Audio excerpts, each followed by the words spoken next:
This is Grand Theft Auto 5. We're here on Xbox Series S taking a look at the optimized next-gen version of the game. Be sure to like the video. Subscribing is great as well. So you're probably wondering, what are we getting here on the Series S? Well, we've actually got two modes with this particular release, which is a little bit different from what the Series X offers, which we do have a review up on the channel for, talking about that experience as well.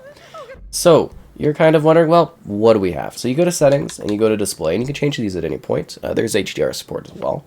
There's fidelity, and there is performance. Fidelity mode is giving us a upscaled 4K, which I assume is a dynamic resolution scaling 4K, at 30 FPS, and then there is the performance mode, which will be giving us a 1080p, again, kind of assuming dynamic, at 60 FPS.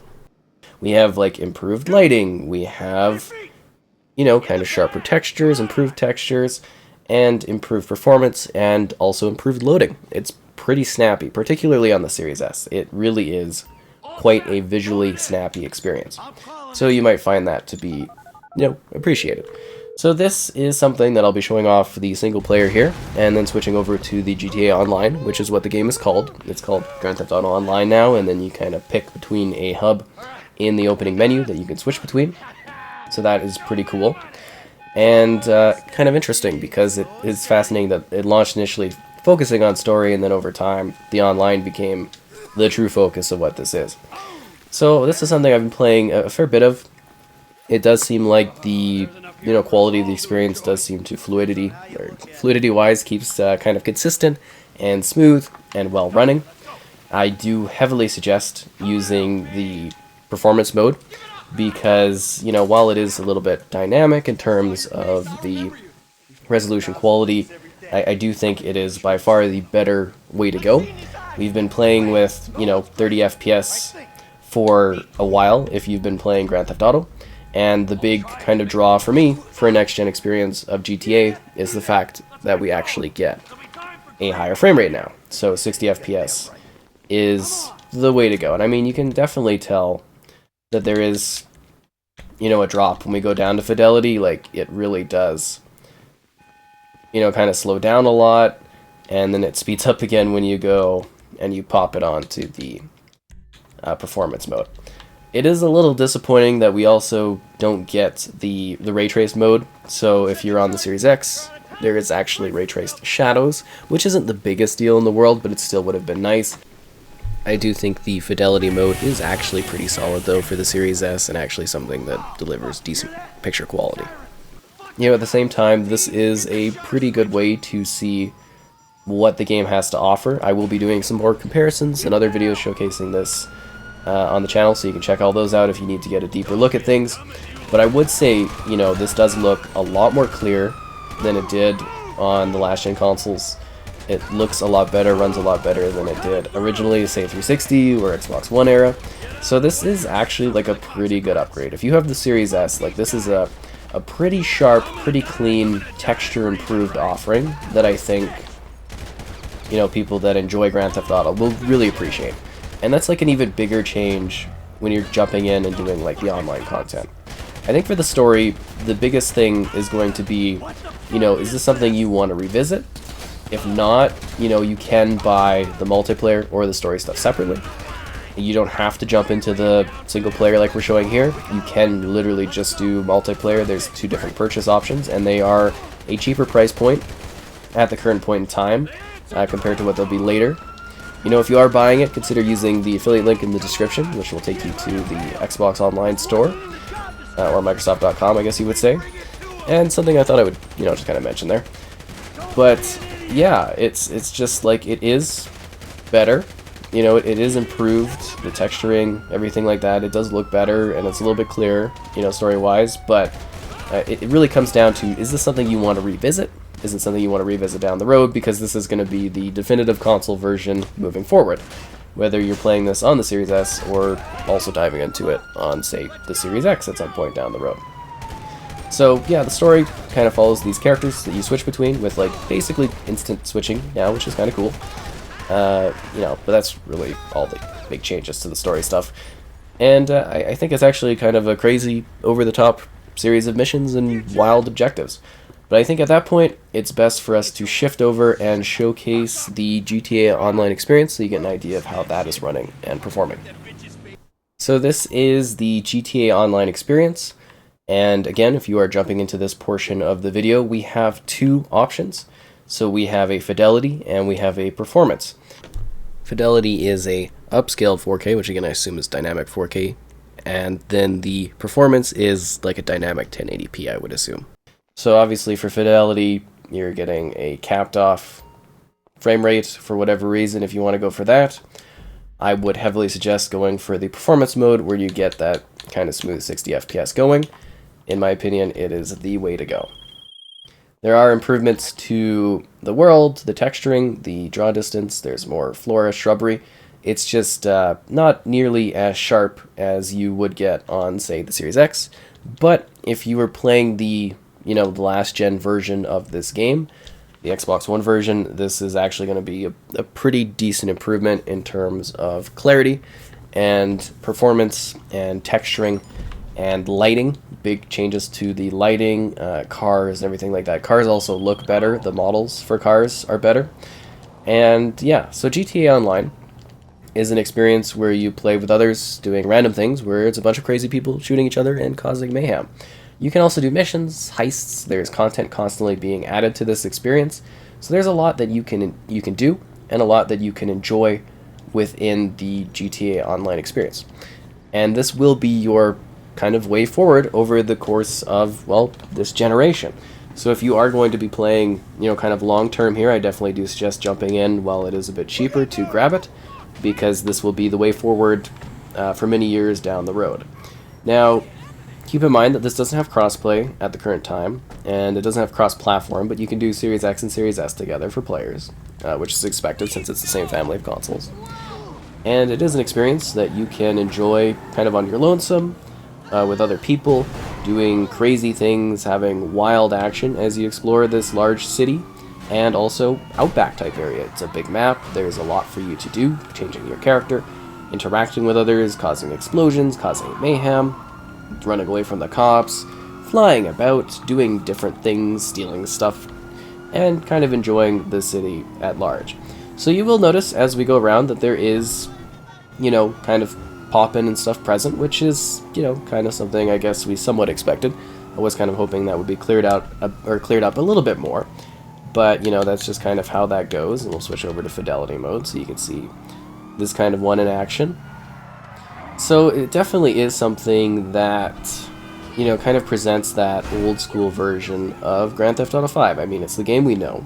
It's the game we very likely have played for years. If you haven't played Grand Theft Auto yet, Grand Theft Auto 5, obviously there's a ton of content for you to enjoy from like the last, I guess you would say, decade basically at this point, which is kind of crazy. I mean, it's survived 3 different generations of consoles now. It's on the 3rd one. It's kind of just wild to me. And I think on the Series S, this does actually look pretty good. And it does seem to run fairly well, in my opinion, from like destruction and crazy things going on. It's quite cool. And I think it offers a lot of things for you to do, a lot of things for you to see. But my personal mode and suggested mode for this one is to go with the performance. I think having that higher frame rate is just immediately apparent in regards to how much better it feels. Like it really does come across as feeling significantly improved just because of the frame rate. And, for some that might not seem like the biggest deal, but if you're on, the Series S, you've been playing maybe the Xbox One version for a while, you are immediately going to be like, wow, this is a lot better.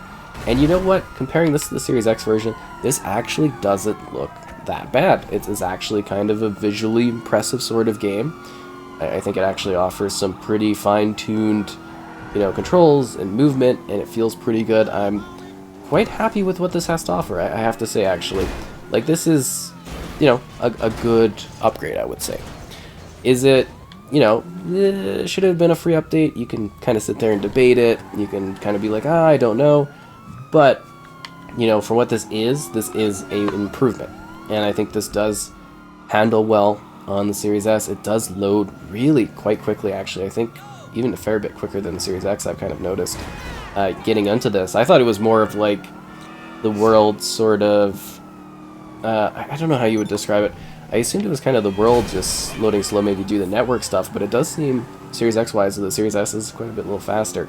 I have noticed that there is a little bit more, because I mentioned this on my Series X review as well, if you want to see that, kind of look at the different versions.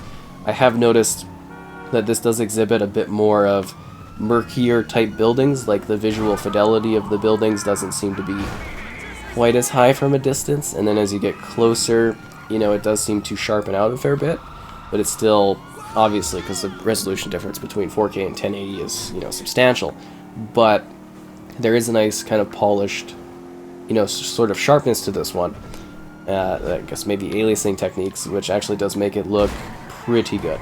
So we're going to head to the casino, because I think that shows off a cool little loading area. I like to do it whenever I do these tests of kind of being like, hey, here's how the game is kind of running and everything like that. So I think it's a good showcase.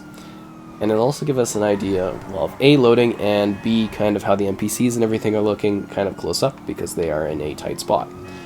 But yeah, if you've come to enjoy the world of GTA, you might look at it from a bit of a more fresh perspective, being like, oh wow, you know, this really does feel like it's improved. It feels better to handle. It looks better. It's much nicer.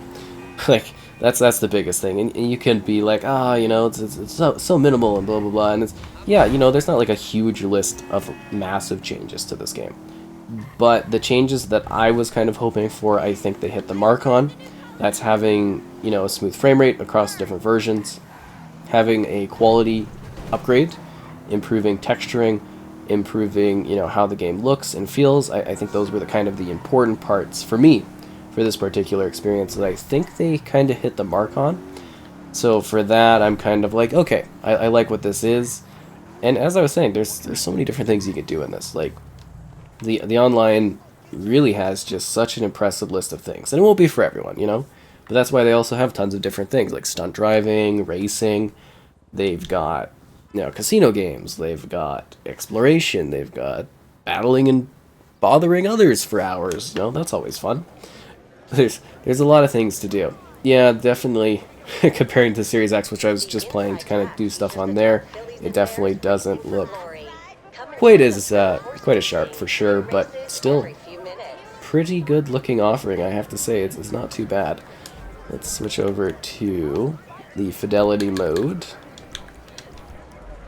Kind of show that off here. But again, the biggest thing, NPCs, not massive improvements. Like, I do think that the material and the texturing of material and stuff does look better to me. But the hair really does look like it's the original 360 style and everything like that. The facial quality is a little bit sharper too on NPCs. And while that might not seem like a big deal, I mean, you do interact with them occasionally. There's story stuff. Oh, this lady, so she was absent when I was trying to do the Series X look. But you can kind of tell it's like, okay, so that's how she looks here. Let's go into the first person mode. And you can see like the hair just, yeah. And then you can see a lot more of like a shimmering and less of a sharpness around her arms. I don't know if that's showing up perfectly well, but that is something that I'm definitely noticing between kind of on this version of the game, is it's not, you know, she doesn't have quite as sharp enough edges to her as I had noticed on Series X and whatnot. So I think that kind of helps. But I tell you, that frame rate increase, oh yeah, no, that's kind of, again, I really do heavily suggest that as the way to go. Of course, you have the two different choices. You do what you want to do, but that's just my personal kind of going like, hey, this is kind of a good way to play. I mean, having higher frames, you're not really changing the visual fidelity of it all that much, so I think that's a bit of a safer offering. that's for sure. But there are, you know, many things to buy, many things to see. You can spend hours of gameplay playing alone, playing with others, doing missions, adventuring out there, and we are going to go and take a look at the shrubbery. That's almost like, it's basically just like instant, which is so impressive on the series. That's the loading. But I mean, it's also not loading as much, you know, kind of textures and stuff, I guess you would say. Every time. I need your vehicle, miss. Thank you. It is Grand Theft Auto, not, you know, be nice to everybody. But let's go take a look at the Outback area here, just so that you can see the the plant shrubbery life and whatnot. Cool. Cars do actually do look a lot nicer too. I wish there was more of an improvement on traffic though. Like traffic density is not too bad, but it's also like I didn't notice that it's wildly increased. But you'll sort of notice as we go through here that like the plants kind of they're appearing around us, and it's not just like shadows or shading or whatever. It's literally like shrubberies just kind of popping in along the way. So that's kind of a little bit noticeable. There's more, you know, plants and stuff, which is cool, but it's like the implementation could have been a little bit more intense. Sorry, miss, I'm going to need this vehicle. So let's drive to the far end over here and just kind of show off that area. But, you know, it is a big world. This is the online, so there are other people doing whatever weird things they want to do, which is usually attack one another. All kinds of crazy things in the world of Grand Theft Auto. But that's what the experience is. So you can look at it as being like, hey, do I want to dive into an improved game? Do I like GTA? Okay, I play a lot of GTA. Well, having a higher frame rate is such an advantage to enjoying that experience a lot more. If you're more casual, it's not going to necessarily blow your mind, right? But I think this is a nice set of improvements. It actually goes a long way for adding more longevity and extending the life of what this game has to offer. So I think, you know, from that standpoint, a lot of people are going to be... Sorry, miss. Are going to be happy with what this is. You know, I do imagine there will be many discussions around, you know, quality improvements on this one for a long time to come. But for my checkmark list, like I was saying, for Series X and for Series S, this has definitely hit the marks of my expectations. I wouldn't say it's exceeded them to any degree, but I am kind of like, oh, good. You know, they were able to at least deliver something that runs well, doesn't seem to have problems. Is it like the real next-gen open world I've kind of been hoping for and wanting to see? Not really. But it improves upon the legacy of a title that I know millions of people have played. It is a massive franchise, Grand Theft Auto, obviously, and GTA 5 is just like a juggernaut within the industry to this day. And I imagine so many people, you probably watching and stuff, will be looking at this game for their next-gen consoles for years to come. And it will change over time, you know, like there will be stuff added to it, but I don't think it's going to visually really change that much from this point onwards. I mean, I imagine next-gen consoles on top of this might kind of improve things again, you know. I assume this is kind of a thing that will just keep on going, but we do await for GTA 6 to really deliver on these consoles and maybe do something insanely impressive. But for now, I think this is going to be a fine way to carry us to that point. You know, it's feeling really good to drive around in, to shoot things in, to battle against others. I think that is kind of the important point is, hey, you know, this is feeling, looking, and handling well. And we're able to enjoy it without any real problems that were, you know, nothing crazy was introduced that causes anything to hinder the experience. It just plays well. This is their kind of golden goose too, so it would be a little wild, but I mean, you know, you think of the definitive editions for some of the other GTA titles, and it kind of makes you think about this one to a degree. At least for me, I thought about it quite a bit, but, you know, I think the worries are kind of handled. Like, even on Series S, like, the draw distance, everything like that is pretty good. You know, it's just, you're going to see some pop-in on things, you're going to see some blurrier textures, but that's nothing you can't easily kind of get past and deal with, because I mean, this is going to be a huge increase over Xbox One. If you're playing other games on Series S, you're probably used to this visual sort of styling, right? I mean, this is going to be gameplay-wise something that you've kind of experienced on other similar titles, but I think they do a pretty good job on this one. It looks good. I'm happy with it. I'm sure others will be like, okay, you know what? This is not too bad. This offers, you know, gameplay for me to enjoy. It's got some unique moments, it's got crazy things to do, whether you're playing the single player, whether you're playing the multiplayer. There's a lot here for you to sink your teeth into and to battle with, cause problems for others, enjoy it by yourself, do whatever you want. It's Grand Theft Auto. The sky is the limit, or not really, because you can fly around and there's crazy missions and heists and other wild things you can do. Like, seriously, there's a lot in this. It's been getting updated for, like, literally a decade. I'm sure there's more to come. But I think for this point, at least standpoint-wise, it offers a lot. Again, be sure to like the video. Subscribing is great as well, and I hope this helped showcase the Series S and gave you an idea of, how it's running and what the game has to offer on this platform.